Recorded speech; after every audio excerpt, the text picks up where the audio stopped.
everybody. I'm Miss Willow, and here's a new fantasy story of mine. An old friend appears once again, some furry, spotted, and green tunic-wearing friend. Anybody know who that may be? Anyways, here the story goes. Willow and Louvisa strolled through the village. Willow was in search of a nice, fresh, and seedy loaf of bread to take back home to butter with dinner. The evening was darker and chillier than usual. The cut stones on the ground were very cold, and it seemed to make even their shoes cold as well, as they felt the bottoms of their feet chilly. Hemlock the dragon was back at the cabin, making himself at home still. Willow and her partner continued to walk along the path until she sniffed the air. I smell it, sweetheart. Oh my goodness, it is perfectly fresh, ready for our dinner. I am way too excited about this. There's nothing better than buttered bread to me, she said in awe, as she aimlessly walked through the crowds until the smell of that bread baking in the small bakery became very clear. She looked up and was shocked. Ooh, it seems my nose navigated the way for me. Well, we're here. Baker, it's the princess. I'm here for whatever that smell is, she called through the open wooden door to the shop outside the stands. The baker emerged and with wide eyes exclaimed, Princess Willow, how are you? It's been way too long. The other baker hasn't been around for a few days, so I'm taking over. I'm so thrilled to see you here. What can I get for you? She called out very excitedly. Willow pulled out a small bag of gold coins and held them out to the baker. She took it hesitantly. That's a lot. Willow agreed. Yep, for that delicious smell I can't get myself away from. Just get me the biggest loaf of that, and this will pay if that's all right. Is that enough? The baker nodded her head and came out with a warm, freshly baked bread, with many seeds and seasonings and roasted goodness all over the top sprinkled. Here, this is my best one, Willow. Though it only costs so much less than you offer. Here you go, the baker said, handing the bag of coins back to Willow. It was only a couple short. She smiled and looked at her partner. Gotta say, hon, I didn't expect this big of a loaf. I don't know if we'll be able to finish it, just the two of us, she said. I wonder who's going to enjoy it with us, if anybody. She looked at the sky and thought of the dragon, though she wasn't sure if he liked bread or even ate it. He was a very interesting dragon, and he mentioned that he ate pine cones last time she saw him. Very interesting, she supposed. The couple parted ways with the bakery and went on the path home. As Willow walked, she spotted something in the corner. It was a figure familiar to someone she knew before. As she got close, it was very clear that it was Fibbeus the hyena. He was sitting up against a wall of a shop and was very sad-looking. He kicked around some pebbles on the ground, and they bounced against the wall next to him. Willow approached. Fib? What's wrong? She said to him.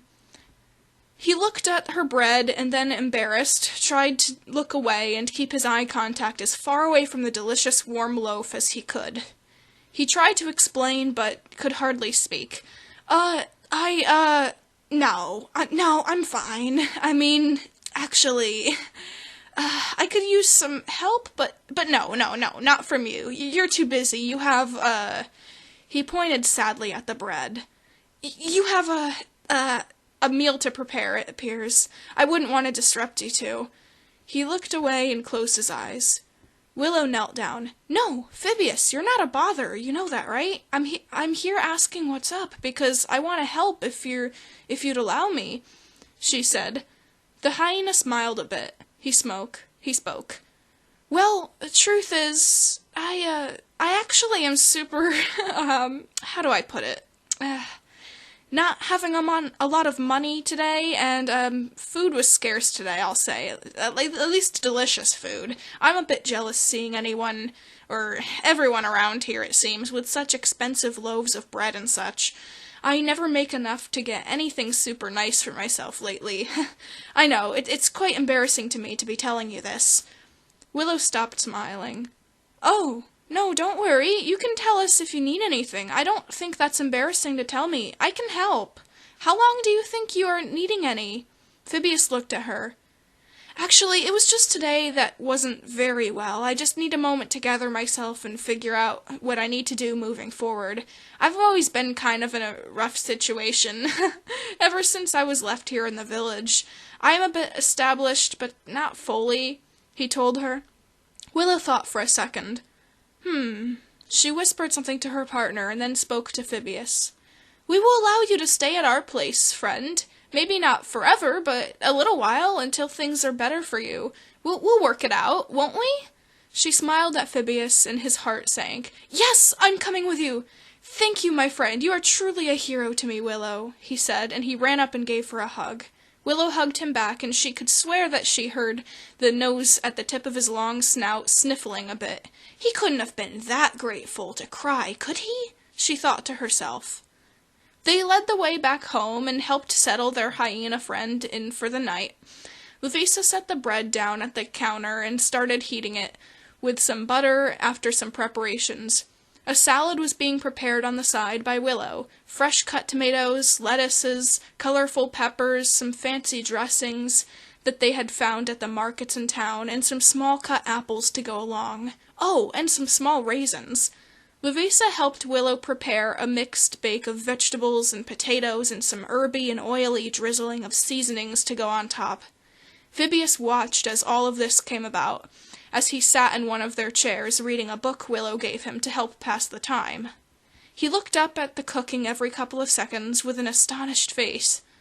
Once supper was served, he sat down to a lovely feast with his friends and finally began to try the food. As he ate some, he sniffled and put down his fork. Willow looked up and saw him almost in tears. "Fib, what's the matter?" she asked.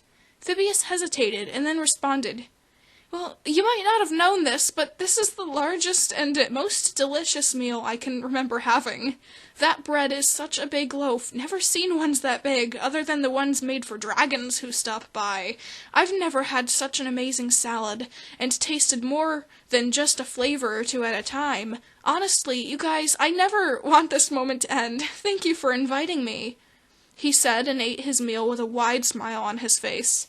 Willow could see his short whiskers sticking straight up, and the grin across his face. He was so happy. Willow smiled. She felt so blessed to be able to be such a good friend to him. She pondered a bit about how she had helped both Fibbeus and Hemlock find happiness amongst her space. She responded to him. "Fibbeus, you're my friend.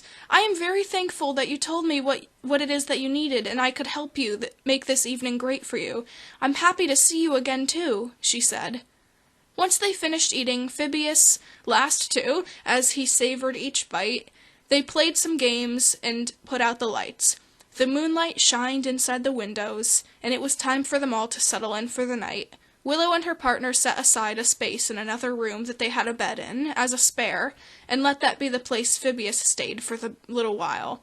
She even set a small trunk next to the bedside with some goodies and gifts for her friend, with a note that let him know he could take some. All was well, and the night fell happily. The end.